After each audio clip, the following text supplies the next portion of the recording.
नमस्कार साथियों, स्वागत है आपका। कैसे हैं आप सब लोग। देखिए, जैसा कि आपको पता है केवीएस पीआरटी का रिजल्ट आ चुका है और बहुत से विद्यार्थियों को ये नहीं पता है कि डॉक्यूमेंट क्या होंगे और उनका जो अलॉटमेंट लेटर है, ज्वाइनिंग लेटर, वो कब आएगा और आगे क्या होगा।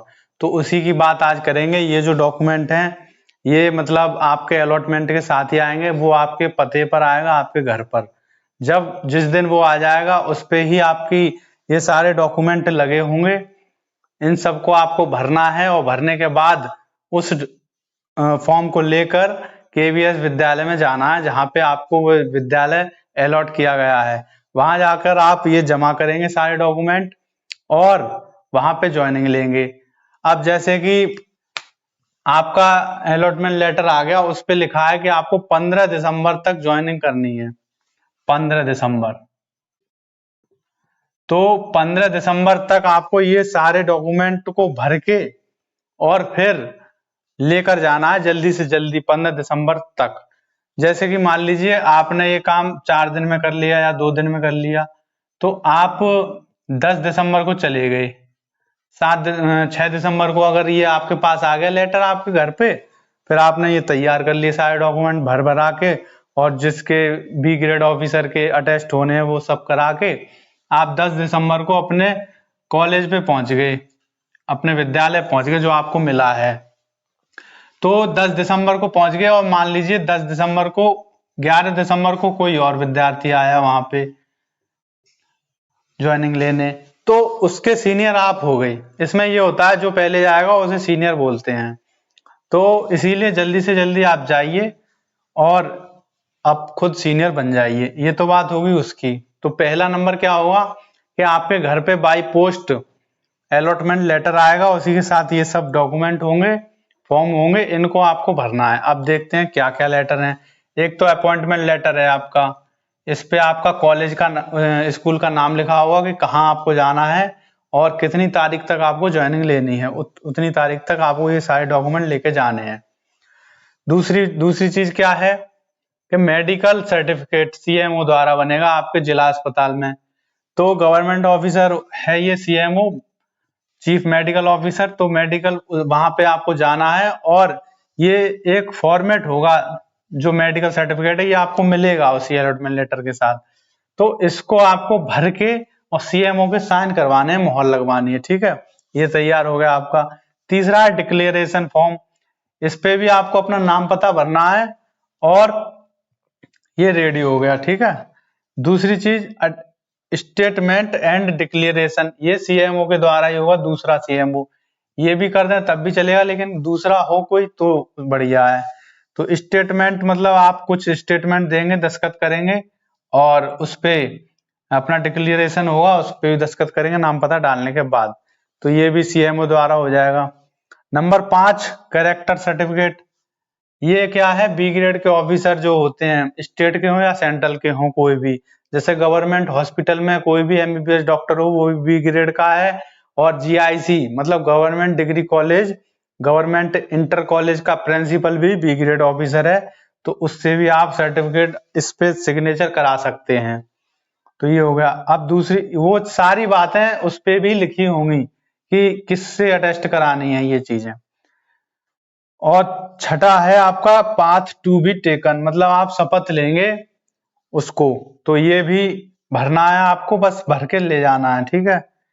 सातवां है अटेस्टेशन फॉर्म, मतलब इसमें आप भरेंगे, ये पुलिस वेरिफिकेशन फॉर्म है, इसमें कुछ नहीं करना है आपको, बस भर के साथ ले जाना है अपने, जहां पे आपको स्कूल अलॉट किया गया है वहां। तो वहां पे ये स्कूल वाले ही इसको डीएम के पास भेजेंगे, फिर वो डीएम आपके जिले में पुलिस वेरिफिकेशन कराएगा।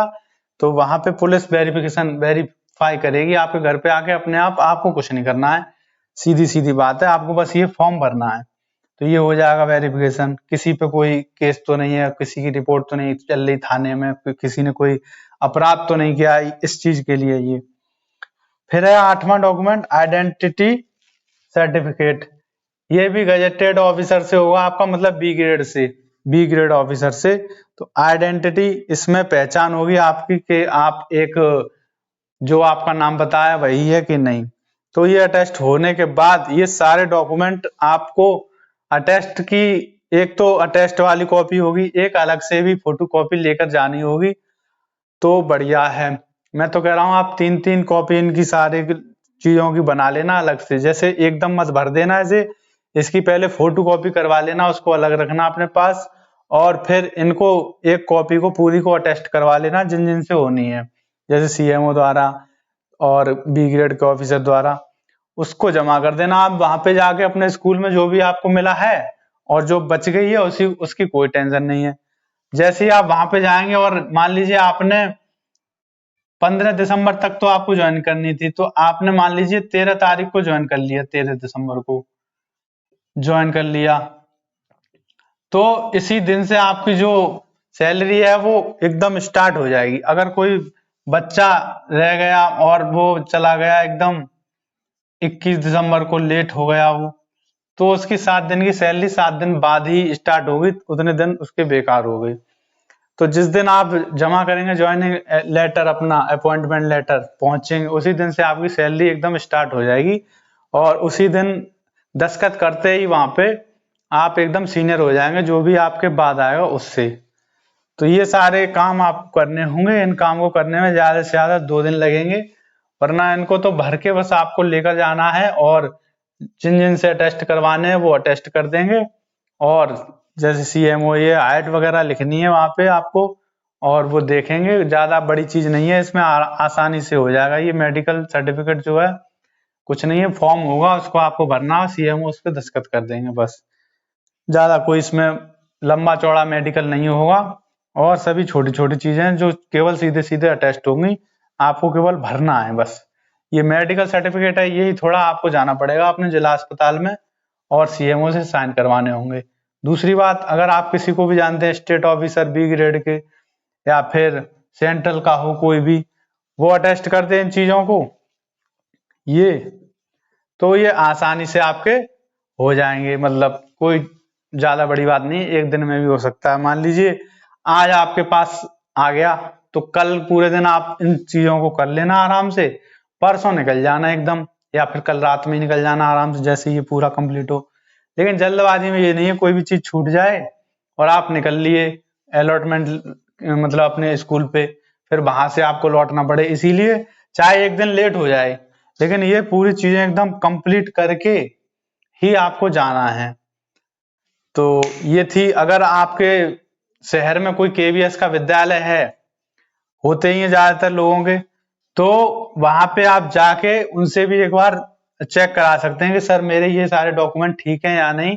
और मुझे मान लीजिए आपको मिला है चंडीगढ़ में कि सर मुझे चंडीगढ़ जाना, आप एक बार देख लीजिए, क्योंकि मुझे वहां पे स्कूल में जाके इनको वेरीफाई करना है। तो वो देख के बता देंगे कि आपकी कोई कमी तो नहीं है।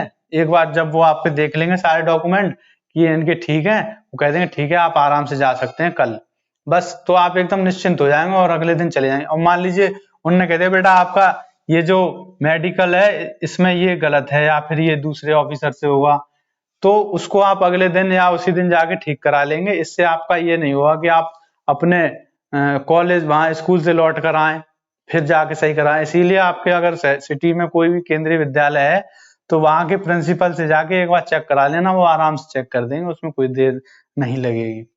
तो ये सारे काम आपको करने हैं, इसमें टेंशन की कोई बात नहीं है, आराम से हो जाएंगे। इसीलिए आप एकदम निश्चिंत होकर अपने अलॉटमेंट लेटर का इंतजार करिए, वो आएगा, उसी के बाद आपको ये सारे काम करने हैं, तब तक वेट कीजिए बस आप। ठीक है दोस्तों, थैंक यू।